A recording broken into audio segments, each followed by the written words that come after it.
Because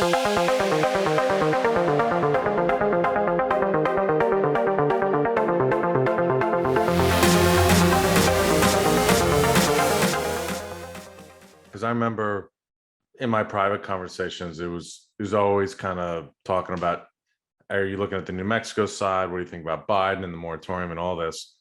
And one comment that really stuck out to me in a meeting is someone was like, Tim, listen, you know, Exxon, more importantly, Exxon, Chevron, these are huge companies with a lot of clout at the government level, right?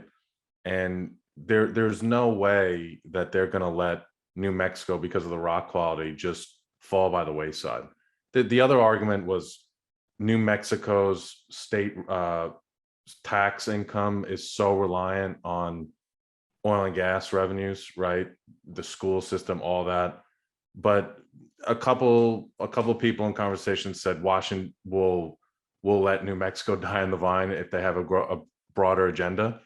But the comment of Exxon and these large companies and the amount of influence they have just in the broader economy, I think was a valid point, right? So, and then the other comment is, at some point the government is going to swing back, and given that minerals are a long-term asset class, it's not like New Mexico is going to be shut down forever. It would just be, how irreparable will the damage be that the Democratic Party does to oil and gas development in New Mexico. I mean, I threw up a ton of shit out there right now, but so the last point you just made was what my thinking was 100%.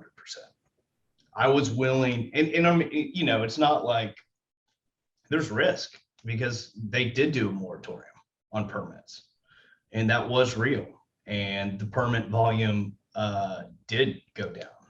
And at a certain point, you look at it and you're like, well, okay, bake this into the math, but it's really happening, and that's scary. And how long will this happen? But that was my thinking entirely. All the other issues aside, it's just kind of like, well, look, we can wait this out. And, I'm willing to wait 3 or 4 years because the rock quality is that good.